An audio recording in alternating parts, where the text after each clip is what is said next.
Good morning all of you. कैसे हैं आप लोग? I hope you all will be fine.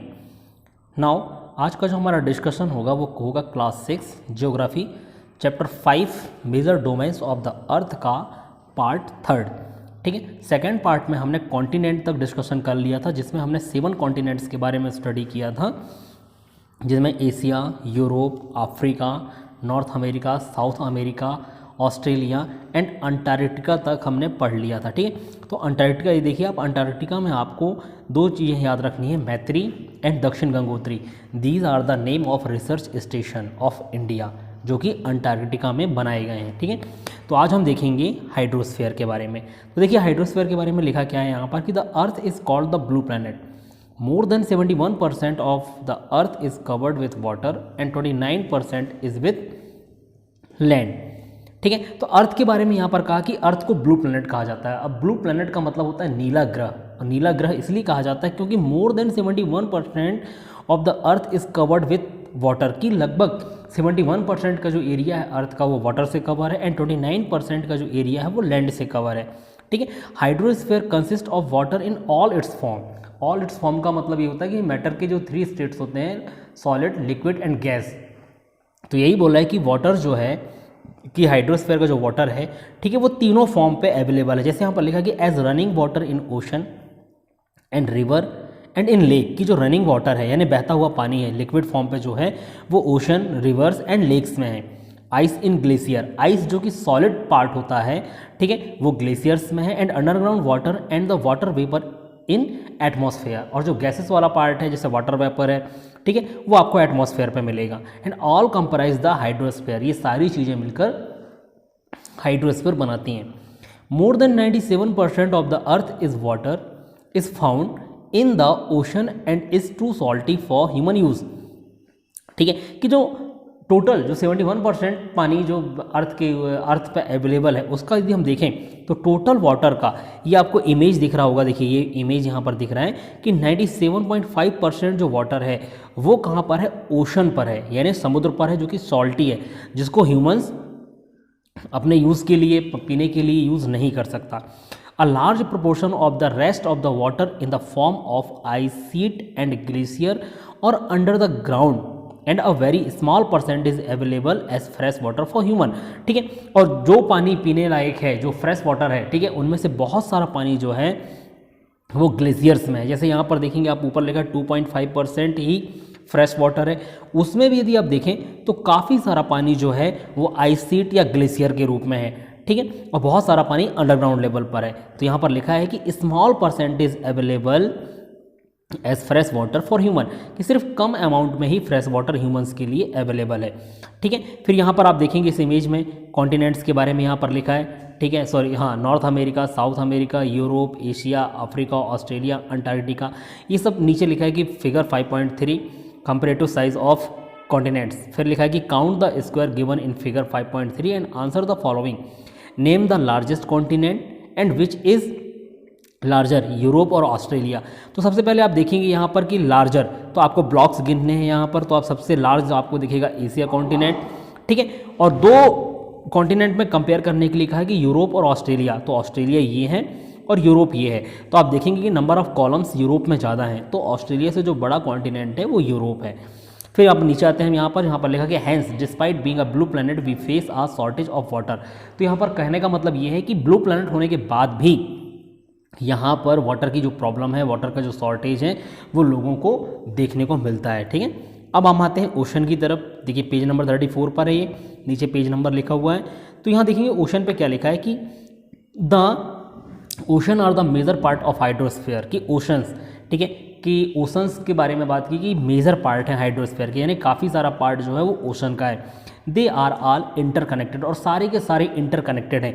यदि मैं इमेज फिर से दिखाऊं आपको, तो ये जो ब्लू ब्लू दिख रहा है, ठीक है, आपको इन कॉन्टिनेंट्स के अलावा ये सारे के सारे ओशंस हैं, और ये सब कहीं ना कहीं से इंटरकनेक्टेड हैं। तो इन्हीं के बारे में लिखा है the ocean water are always moving. The 3 chief movement of ocean water are the waves, the tides and the ocean current. ठीक है, कि ओशन वाटर जो है वो ऑलवेज मूव होता रहता है। ठीक है, और इन्हीं के बारे में कहा है कि इनमें 3 तरीके से मूवमेंट होते हैं। सबसे पहला लिखा है यहाँ पर वेव्स, यानी तरंगें होती हैं, टाइड्स यानी ज्वार और भाटा होते हैं। ठीक है, एंड ओशन करंट्स, ठीक है। ये जल धाराओं को ओशन करंट्स कहा जाता है, ये कोल्ड करंट्स भी होते हैं और ये हॉट करंट्स भी होते हैं, ठीक है। The 5 major ocean are the Pacific ocean, the Atlantic ocean, the Indian ocean, the southern ocean and the Arctic ocean in order to their size, ठीक है। इनके साइज के अकॉर्डिंग यहाँ पर आपको नाम बताए गए हैं कि सबसे पहला है पैसिफिक ओशन, यानी सबसे बड़ा ओशन है पैसिफिक ओशन, दूसरे में अटलांटिक ओशन, थर्ड नंबर पर आता है इंडियन ओशन, फोर्थ पर आता है सदर्न ओशन एंड फिफ्थ पर आता है आर्कटिक ओशन। ये इनके साइज के अकॉर्डिंग अरेंज किया है, ठीक है। फिगर 5.1 में आपको देखने के लिए कह रहा है यहाँ पर, तो मैं फिगर 5.1 आपको एक बार और दिखा देता हूँ यहाँ पर। ये देखिए, ये जो फिगर है, ठीक है, ये फिगर आप अपनी बुक में देख सकते हैं, ठीक है, कि ये फिगर जो है 5.1, यहाँ पर आपको डिफरेंट टाइप के ओशंस देखने को मिल जाएंगे, 5 ओशन आपको देखने को मिल जाएंगे, ठीक है। अब हम आते हैं नेक्स्ट पैराग्राफ में, जहाँ पर लिखा है कि the Pacific ocean is the largest ocean, it is spread over 1/3 of the अर्थ, कि पैसिफिक ओशन सबसे लार्ज ओशन है जो कि अर्थ के 1/3 पार्ट पर कवर है। फिर इसके बाद है Mariana trench, the deposit part of the earth lies in the Pacific ocean, ठीक है, sorry deepest part of the अर्थ, की सबसे डीपेस्ट पार्ट जो है अर्थ का वो मेरियाना ट्रेंच है और जो कि पैसिफिक ओशन पर सिचुएटेड है। The Pacific ocean is almost circular in shape, कि पैसिफिक ओशन का जो शेप है वो सर्कुलर है। और देखिए आगे लिखा कि Asia, Australia, north and South America surrounded it, ठीक है, कि ये जो एशिया है, अफ्रीका है, नॉर्थ अमेरिका है, साउथ अमेरिका, इनके सराउंडेड यदि आप देखें तो पैसिफिक ओशन ने इनको सराउंडेड कवर किया है ना, चारों तरफ से घेरा हुआ है। Look at the map and find out the location of the continents around the Pacific ocean, ठीक है। आपको मैप में देखने के लिए क्या कहा जा रहा है यहाँ पर, और ये बोला जा रहा है कि आप फाइंड करिए, ठीक है, उन कॉन्टिनेंट्स की लोकेशन जो कि पैसिफिक ओशन के सराउंडिंग एरियाज पर हैं। फिर है नीचे वाले पैराग्राफ में जहाँ पर है the Atlantic ocean is the second largest ocean in the world, Atlantic ocean को बोला कि सेकंड लार्जेस्ट ओशन है, ठीक है। इट इज एस शेप्ड, और ये एस शेप्ड में है, इंग्लिश का जो एस होता है उस शेप्ड में ये ओशन बना हुआ है। It is flanked by North and South America on the western side and Europe and Africa on the eastern side, ठीक है। तो ईस्टर्न साइड और वेस्टर्न साइड में अलग अलग कॉन्टिनेंट्स है, तो यहाँ पर वेस्टर्न साइड में इन्होंने बोला कि नॉर्थ एंड साउथ अमेरिका इसके वेस्ट साइड में है, यानी अटलांटिक ओशन के, एंड यूरोप एंड अफ्रीका इसके ईस्टर्न साइड में है। The coast line of Atlantic ocean is highly intended, ठीक है, इंटेंडेड का मतलब आप कह सकते हो कि असामान्य तरीके से, यानी आप समझ सकते हो कि रफ तरीके से हैं, ठीक है, कि जो कोस्ट लाइन है यानी इनका जो किनारा है वो कटा फटा हुआ किनारा है। This irregular and intended coast line provided ideal location for natural harbours and port. Natural harbours का मतलब होता है ऐसे हार्बर्स या ऐसे बंदरगाह, ठीक है, जो कि नेचुरली तरीके से बने हैं, यानी पानी के कटाव की वजह से बने हैं, कि कोस्टलाइन जो तटीय इलाके होते हैं वो पानी के बहाव की वजह से कट जाते हैं, फट जाते हैं और एक एरिया बन जाता है वहाँ पर, तो वो नेचुरल हार्बर्स हैं जहाँ पर जहाज, ठीक है, रुकते हैं, ठीक है, उनको पोर्ट्स भी कहा जाता है। From the point of view of commerce it is the busiest ocean, ठीक है, यदि हम कॉमर्स, यानी कॉमर्स का मतलब यहाँ पर व्यापार से है, वाणिज्य से है, कि जो कि ट्रेडिंग के लिए हेल्पफुल होता है, तो यदि हम इस पर्पज से देखें तो ये सबसे बिजीस्ट ओशन कहलाता है ना, सबसे बिजी ओशन है। फिर इसके बाद आता है the Indian ocean is the only ocean named after a country, ठीक है, कि इंडियन ओशन ही एक ऐसा ओशन है जो कि किसी कंट्री के नाम पर पड़ा है, दैट इज इंडिया, यानी इंडिया से ही इंडियन ओशन पड़ा है उसका नाम। The shape of ocean is almost triangular, और इस ओशन का जो शेप है वो ट्रायंगुलर है, यानी आप देखें तो त्रिभुज के जैसा है।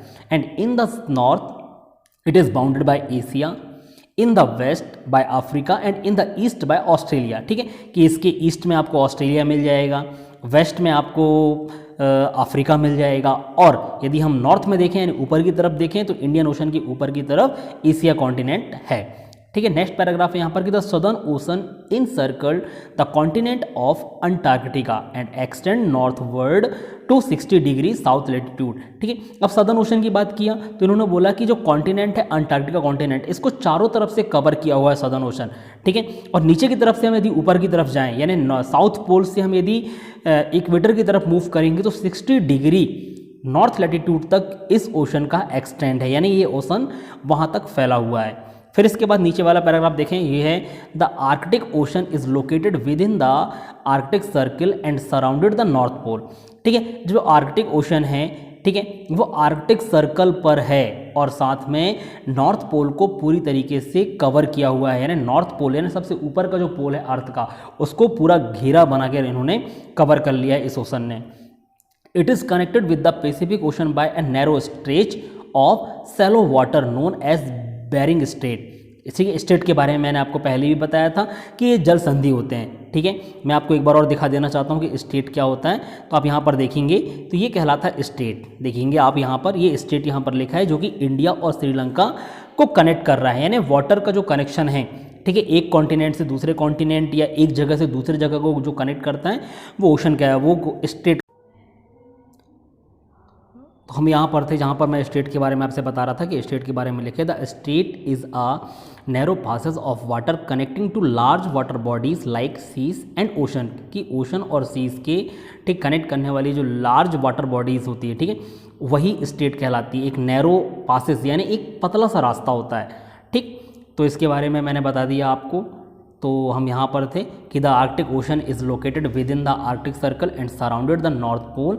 It is connected with the Pacific ocean by narrow stretch of shallow water known as Bering strait, कि ये एक नैरो स्ट्रेच से, किससे, पैसिफिक ओशन से कनेक्टेड है, ठीक है, और जिस स्टेट से कनेक्टेड है उसको बेरिंग स्ट्रेट के नाम से जाना जाता है। It is bounded by northern coast of North America and Eurasia, ठीक है, और इसकी जो बाउंड्रीज बनती है नॉर्दर्न कोस्ट की वो नॉर्थ अमेरिका और यूरेशिया से बनती है। यूरेशिया के बारे में हमने पिछली क्लासेस में पढ़ा था कि यूरोप और एशिया का जो मिक्स वाला पार्ट होता है वो कहलाता है यूरेशिया, ठीक है। तो यहाँ तक हमने आज कंप्लीट कर लिया हाइड्रोस्फीयर में ओशन तक। जो हमारा नेक्स्ट पार्ट होगा वो होगा एटमॉस्फेयर पर, जहाँ पर हम एटमॉस्फेयर के डिफरेंट लेवल्स के बारे में पढ़ेंगे, ट्रोपोस्फेयर, स्ट्रेटोस्फेयर, फिर मीजोस्फेयर, थर्मोस्फेयर एंड एक्सोस्फेयर, ठीक है, जो कि हमारा इस चैप्टर का लास्ट पार्ट होगा वीडियो का, और उसी में हम बायोस्फेयर के बारे में भी स्टडी करेंगे। तो आज के लिए बस इतना ही। Thank you so much.